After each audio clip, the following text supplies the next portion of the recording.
The deepest waters in all of Terraria are found in Calamity's Abyss, a deep chasm filled with nothing but darkness, brackish water, and dangerous creatures.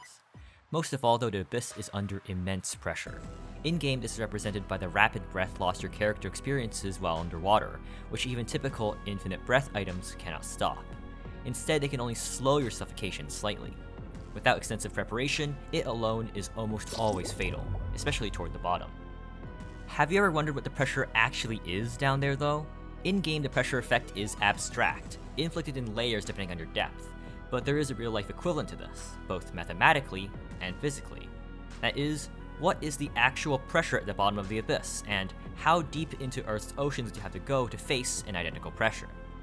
To find the pressure at a certain depth, we need three things: the density of the Abyss's water, gravity, and of course, the depth we're at.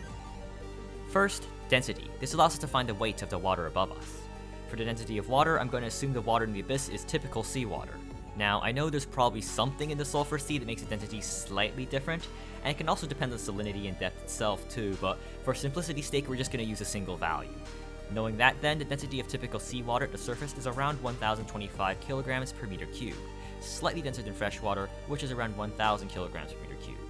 In familiar units, that's around 1.025 kilograms per liter of water. Next is gravity. Obviously, the column of water above you will impart more pressure if gravity pulls it down more strongly.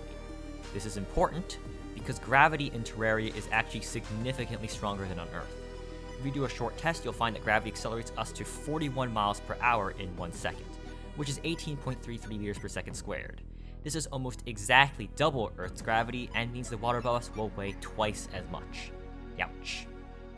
Lastly, depth. How thick is the water column above us? So, how deep is the Abyss actually? Well, I generated a large world and measured the difference in height from sea level to the absolute bottom of the Abyss, past even determined a shrine. The depth of the Abyss really depends on the height of the sulfur sea. The Abyss's bottom always generates around 2,950 feet underground, but the height of the sea above it may vary wildly. In my case, I had a fairly high sulfur sea with a sea level around 487 feet above the surface, and as expected, the bottom was 2,960 feet in the caverns. This gives us a height difference of 3,447 feet, or 1,050.6 civilized units, just over 1 kilometer. So what's the pressure then? Calculating it is as simple as multiplying everything together, which yields us a figure of 19.73 million pascals of gauge pressure, which is a lot of pascals. In more understandable terms, that is around 194 times the pressure on the surface from the water alone, or 195 times if you count the air above it too. This pressure is equivalent to the pressure found at around 2 kilometers deep on Earth. Most nuclear submarines have a test/safe depth that is a small fraction of that, and it takes dedicated submersibles to reach deeper depths around the kilometer range.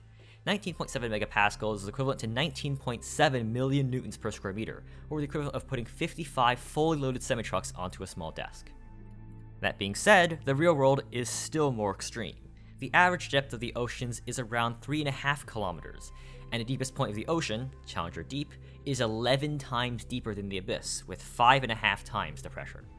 It doesn't make the Abyss's pressure any less crazy though, and it's now quite obvious why the player needs to rely on magic and fancy charms to survive in just a puny diving suit. Hello, if you enjoyed this video, please consider subscribing as only a quarter of you are. Similar videos on the left and right. If you want to join the community, there's a link to my Discord in the description, and if you want to support me directly, consider becoming a channel member. Regardless though, thank you for watching, and good day, and goodbye. See you next fortnight.